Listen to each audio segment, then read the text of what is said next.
welcome back to our podcast. We thank you for joining us. Hope everybody had a safe time between our separations. Tonight we have with us Slick from ClickTight. We also have my host here is Solo from Nolo Riders.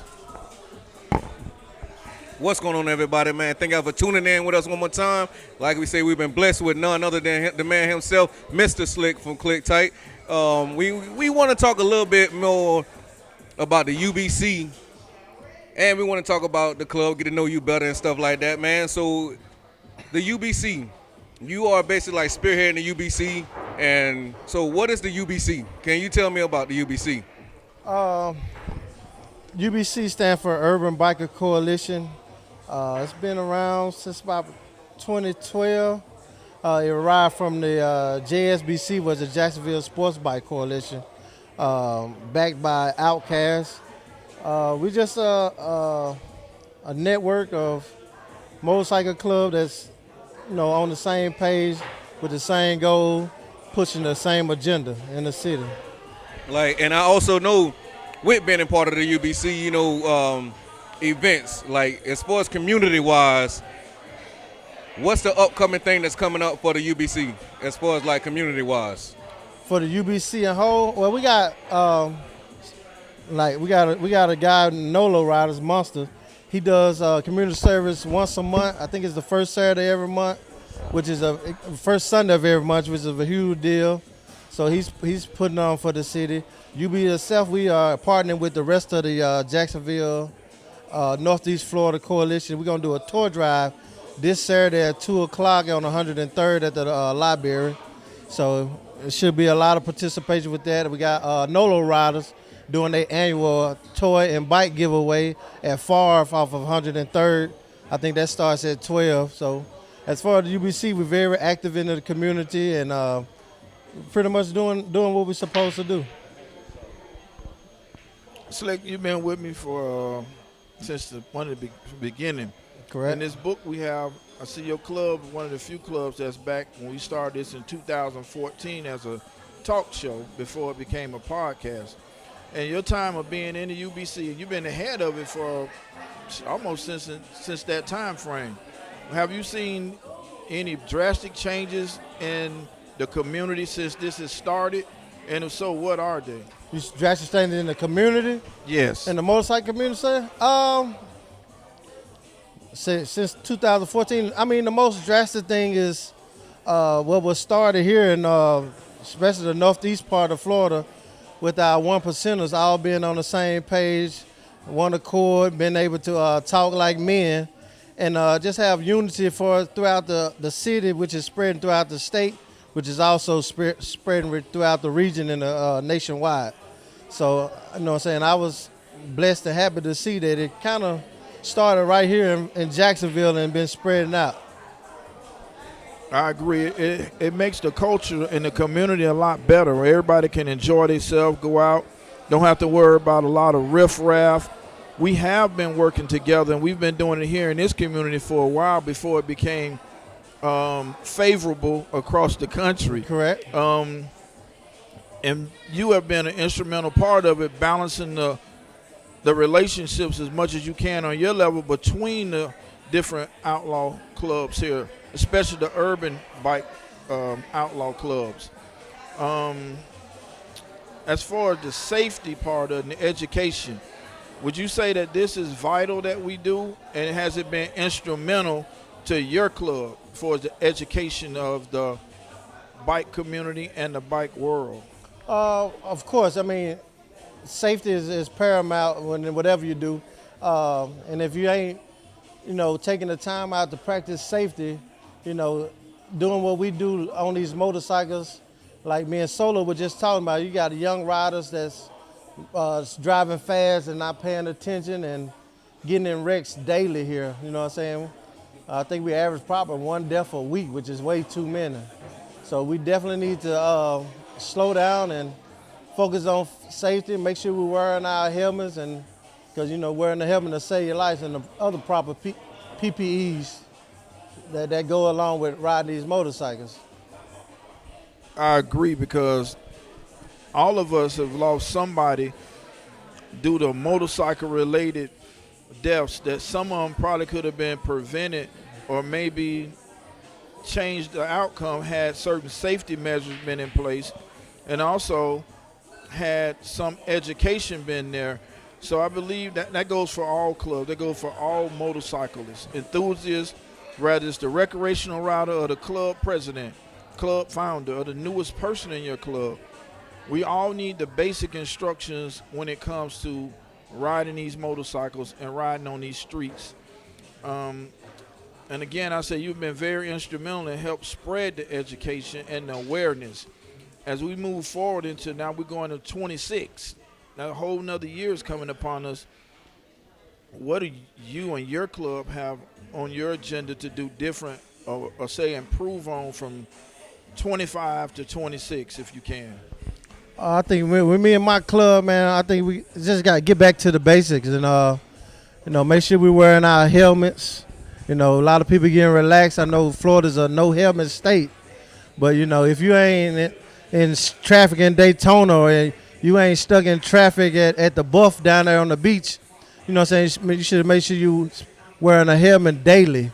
Just going to the store, going to the park, going back and forth to bike nights. Helmets definitely save lives. And watch your speed on these bikes. People just want to rev their engine and go fast for no reason. You can get there, you can get to where you're going at 40 miles per hour just like you can get at 90 miles per hour. So I got a question for you, right? As a president of your club, right, and one of the founders, or the founder of your club, how do you balance your president life, your motorcycle life, and your personal life? Because I know you, we like brothers, so I watch you as well, and I see you enjoying your life as far as going to the Jaguars game, spending time with the missus, the kids, and all that stuff there. So I commend you on those things, but how do you balance that and still be on top of your game on the 99 side? It really ain't no balance, man, because at certain points, everybody probably enter this thing as a hobby, and sooner or later it becomes a lifestyle. Okay. So once it becomes a lifestyle, I'm getting calls early in the morning, late at night. I get calls. I'm at the dinner table. So it ain't no balance, man. I just try to, you got to have an understanding partner, And I'm lucky to have a partner that's in the motorcycle world, so she kind of understands and get it.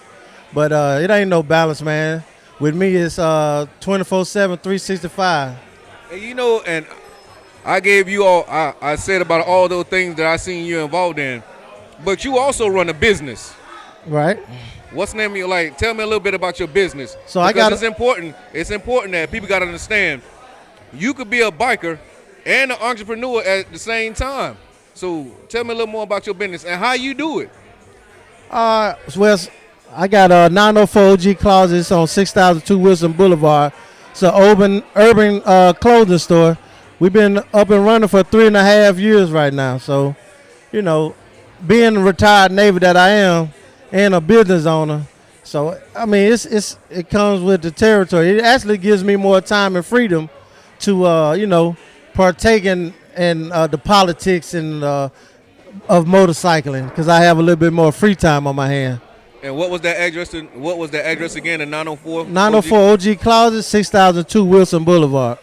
Okay, so if somebody wanted to get in contact with you, and they was inquiring about like your products, how they get items in your business and stuff like that, how do they get in contact with you? Well, we on Instagram at 904 OG Closet. You can hit my personal page, Jonathan Ficklen on Facebook. I'm there Monday through Sunday, 12 to 6, unless it's a Jaguar home game. I'll be at the bank. I know that's right. So what all do you sell? What kind of merchandise and what do you sell?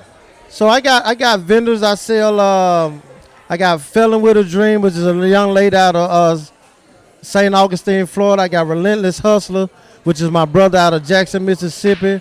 I got another Match My Grind, was a designer out of Jacksonville, Florida. So I got small business entrepreneurs who building their own clothing brand. I give them an opportunity to put their stuff in my shop, and we network and try to so everybody can win. So somebody who's up and coming and have their design, they can reach out to you, and you guys can collaborate on how maybe they can get their merchandise in Absolutely. your store. They can reach you on Instagram or one of those platforms that you just gave out? Absolutely. Okay. I like to see that. That's good that we're doing this in our community. As you hear the young man saying, these are up and start people that have clothing lines that we all can wear.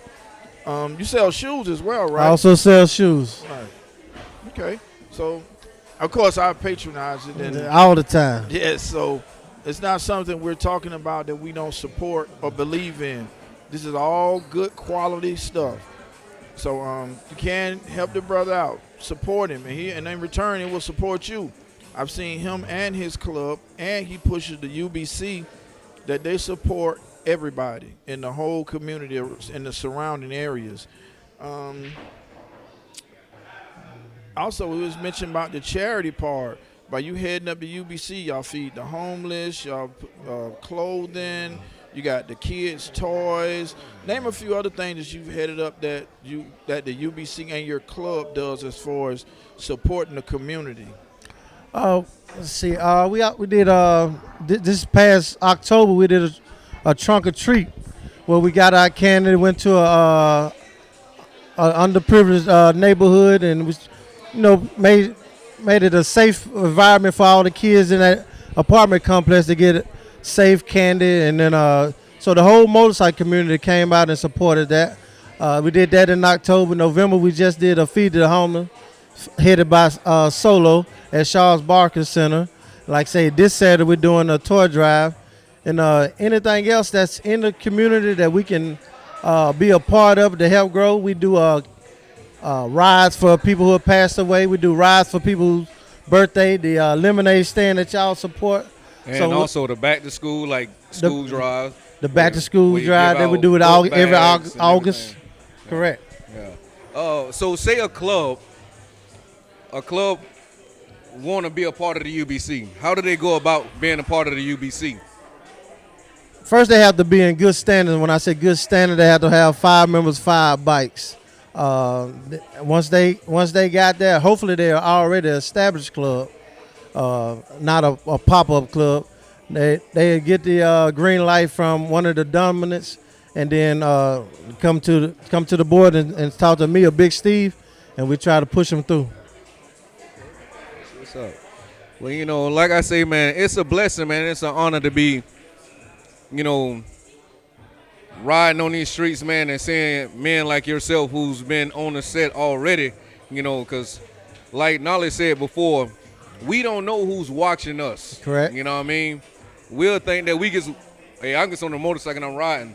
But it's a biker out there that's like, man, I mess with Flick, man. You know what I'm saying? Flick doing this and Flick doing that. So, sometimes we got to walk a steady line, upright and perpendicular. You know what I'm saying? When we feel like, when something going left, we want to go left with it. But, all eyes on us. Always. Is that a big weight for you? Always. You know what I'm saying? Images are everlasting. And then, you can do 1,000 things right. The one thing you do wrong, that's the one that will always blow up. And they will try to tag you with that one mistake. So images is paramount and important. You know what I'm saying? And having a good name and a good face is more important. Yes, I know about that all too well. Speaking of charity, we also have a toy, a Christmas party this weekend here on the 20th as well, where not all, we'll say 5 of the urban 1% clubs that got together, and we're putting together to sponsor a Christmas party that's put on by the Shriners. So if you guys can and would like to support it, you can reach out and get in contact with Slick. Correct. Also about that. Just a jewel to drop for information that all of us in the bike community need to pay attention to the new laws that are coming out on the books, whether you're on your motorcycle or in a vehicle. If you didn't know, now you can't have, in Florida, you can't have any tag covers, like the trimming on the outside of your tags on the back. You can no longer have those. That's probable cause to be pulled over. So, of course, in these podcasts, the key is to educate us, and it's probably quite a few people that don't know that. So we need to kind of stay functioning or active with our local coalitions, ABATE, the COCs, and different coalitions that fight for motorcycle rights and legislation. So if you're in your area and you like to be in contact with any of these organizations, reach out to us here at the podcast and we'll get you the information you need. So we also want, on all these podcasts, we want to drop information and knowledge to everyone that is beneficial, that we all can grow from. You said you had something else? So I know we have ClickTight Jacksonville, Florida. Correct. You also have other chapters out there, correct? Yes, sir. That's correct. You mind telling me a little bit about them? I have ClickTight Riders in Jackson, Mississippi, which is my hometown. I also have a ClickTight in Petersburg, Virginia. And I also have a ClickTight down in Orlando, Florida. So the central part of Orlando. So we got 2 in Florida, 1 in Mississippi, and 1 in Virginia. Okay. Do you have anything you'd like to ask either of us? Anything, any questions or any comments or anything you want to add to our audience that's viewing this? Any information or any upcoming events your club may have going on? Your annual next year? Anything, now's the time to put it out. Only thing I say is every second Wednesday of the month, come the First and Goal, 1111 Central Boulevard, the UBC hosts a nice bike night, good fellowship, good food, good service. So 1111 Central Boulevard, First and Goal. Every second, you can come every week, every day of the week, but second Wednesday of the month, it'll be more bikers than you can count. We appreciate it. And again, we'd like to thank First and Goal Sports Bar for allowing us to host our podcast and our bike night here. So anytime you want to do anything here, I'm quite sure these guys will be more than happy to accommodate you. And any clothing needs or designs or shoes you want to be fly to go to the next concert, go check out OG. He got it for you. If he don't have it, he can get it. Yes, sir. Yes, and if you need anything else done solo as a jack of all trades, he can get it, find it, or do it. Anything you like to say about your club and any events? Not right now. I don't want to say anything about my club because right now the red carpet belongs only to ClickTight and Mr. Fick himself right now. But I just want to tell you, man, I appreciate you, man. Yes, sir. For being the man who you are and the leader that you have been for the bike set, man. So just continue doing what you're doing, man. Yes, and sir. I guarantee you, man, the coalition is going to grow. I appreciate that. Coalition is going to grow. And like he said, man, we want to give a big thank you to First and Goal, man, for allowing us to host this event right here for the UBC. Hey, man, I'm excited and I love what we have going on. So just like I said, just keep following the page and stay tuned. And come on in and see us and sit on the couch and talk to us because we love to talk. We love to talk. All right. Thank y'all for tuning in. We have more information, more one-on-one interviews, and the feel of the crowd. So just stick with us. Any ideas or subject matter that you'd like to have discussed, send it in to us. Contact us through the page or through Solo or any of us. Or if just stop by First and Goal and let us know, or any of the clubs that are in the UBC.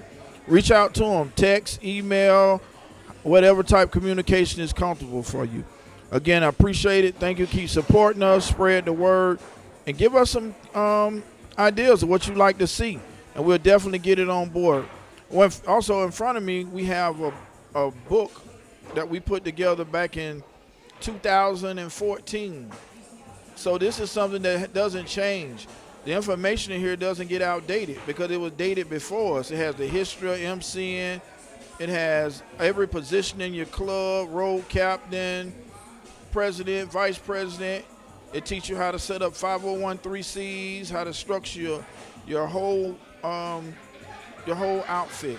So if you could just reach out to us, we can get you one of these books. I think every club should have at least one so that you can educate your people, presidents and vice presidents, road captains. You'll be adequately trained on how to move your club up and down the highway, up and down these streets safely. As Slick said earlier, safety is a #1 concern. It talks about all these things. So if you could, get in contact with us, and we'll make sure and get one mailed out to you. Again, we appreciate it, and thank you for tuning in.